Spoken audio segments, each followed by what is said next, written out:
Dogs mean the world. They're the only ones that provide unconditional love, no matter how good or bad of a day you've had. It's a huge responsibility, and it's a huge honor that people entrust us to care for their pets.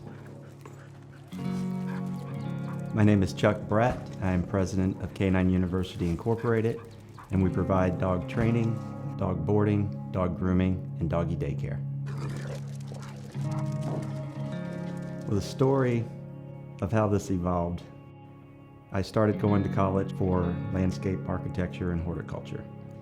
And we were doing commercial landscaping and commercial maintenance, and we needed to have some dogs for our property.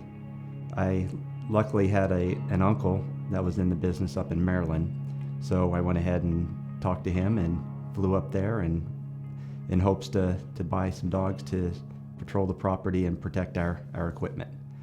It was one of those things where just as soon as I started working with the dogs, it was something that came natural, and with that it was kind of a spark in my eye, like, this is something I'm really good at. This is something that I could possibly transition into.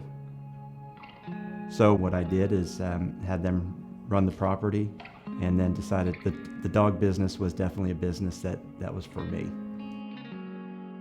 The feeling was just like, wow, we did it. It went from concept to reality fairly quickly. And then from there, it was making sure that we had the right people.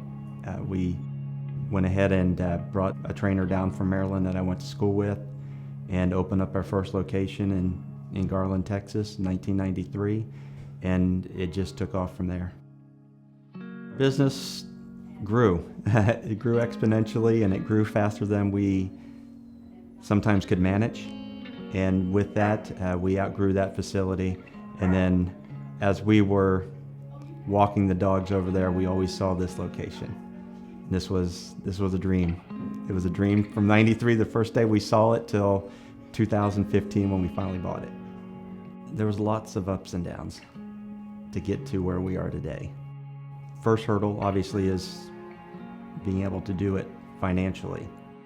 Once we started the process, we were with a local bank, and we got into the negotiation with them and found out that that's something that wasn't going to work with them.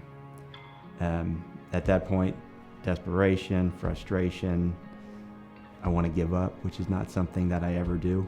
But at some point, you kind of feel like, all right, this is it. We're just destined to be in that old location. Go through those emotions, and Greg with Greater Texas Capital Corp says, I got somebody I want to introduce you to. So sure enough, we have that meeting, and he liked our story.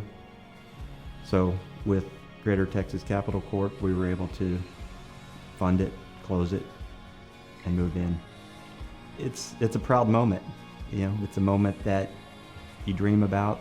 You don't realize if it's ever going to be a reality, and then when it becomes a reality, you just kind of take a moment to enjoy it. We had a lot of roller coasters through the process with the city, with the zoning, with pretty much about everything you could think of, and everything just fell in place. So that made us feel as if it was definitely meant to be.